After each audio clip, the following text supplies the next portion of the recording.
આજથી મહિલા world blind football ચેમ્પિયનશિપનું પ્રારંભ થવા જઈ રહ્યો છે. આ ચેમ્પિયનશિપનું આયોજન ઇન્ટરનેશનલ બ્લાઇન્ડ સ્પોર્ટ્સ એસોસિએશન દ્વારા કરવામાં આવ્યું છે. ઉદ્ઘાટન મુકાબલો ભારત અને બ્રાઝિલ વચ્ચે રમાશે. આ આંતરરાષ્ટ્રીય સ્પર્ધામાં કુલ 6 દેશો અર્જેન્ટિના, બ્રાઝિલ, કેનેડા, ઇંગ્લેન્ડ, તુર્કી, જાપાન અને ભારત ભાગ લઈ રહ્યા છે. આ પ્રથમ વખત છે કે ભારત કોઈ પેરા સ્પોર્ટ વર્લ્ડ ચેમ્પિયનશિપનું યજમાન બન્યું છે.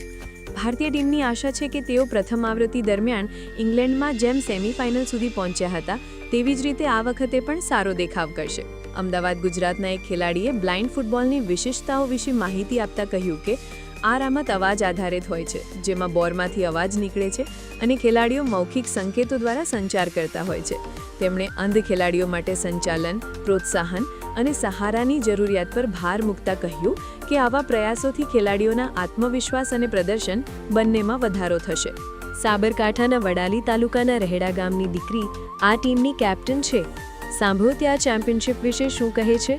બ્લાઇન્ડ પીપલ એસોસિએશન અમદાવાદથી હું અત્યારે કોચી કેરાલા IBFF ફેડરેશન તરફથી ફૂટબોલ રમવા જઈ રહી છું. તો એમાં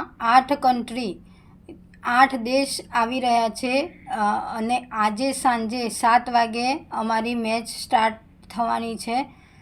તો આપ સૌને હું એટલી આશા રાખું છું કે આપ સૌ નિહાળો.